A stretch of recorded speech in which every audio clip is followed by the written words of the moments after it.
Alors, vous savez, une équipe école, c'est une équipe très large. Tous les intervenants scolaires sont l'équipe école. Par contre, lorsqu'on parle d'un élève en particulier ou de besoins particuliers, on va parler davantage des gens qui interviennent directement avec l'enfant, qui sont concernés par cette situation-là. La première personne concernée, c'est toujours l'enseignant ou l'enseignante qui intervient avec l'élève. Et à cet enseignant-là peut se greffer différents services de soutien ou des services complémentaires, donc du personnel qui compose également l'équipe école.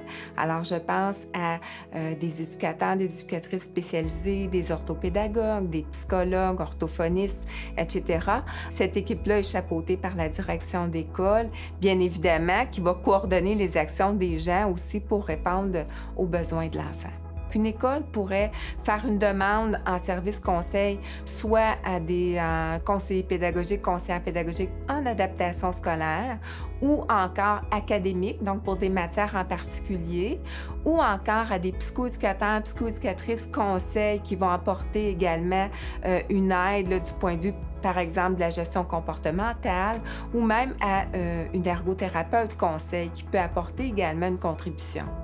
La Fédération des comités de parents a produit un document L'intention des parents, document disponible sur le site de la Fédération, qui précise 3 niveaux d'implication. Donc, une implication davantage personnelle, individuelle, qui consiste à suivre le cheminement de son enfant, aller aux rencontres à l'école avec l'enseignant.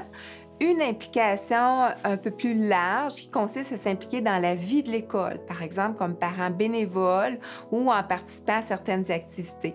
Enfin, un 3e niveau d'implication qui est une implication plus formelle dans des structures qui sont prévues par la loi sur l'instruction publique.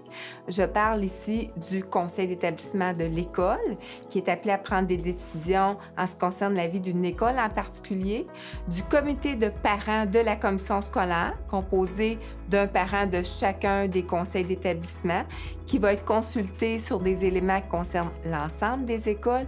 Et enfin, pour les élèves qui ont des besoins particuliers, le comité EHDAA prévu par la loi, donc comité consultatif des services aux élèves handicapés ou en difficulté d'adaptation ou d'apprentissage, composé majoritairement de parents d'élèves qui présentent des besoins particuliers et dont le rôle principal est vraiment d'être consultatif sur l'ensemble des services à organiser et à rendre à ces élèves.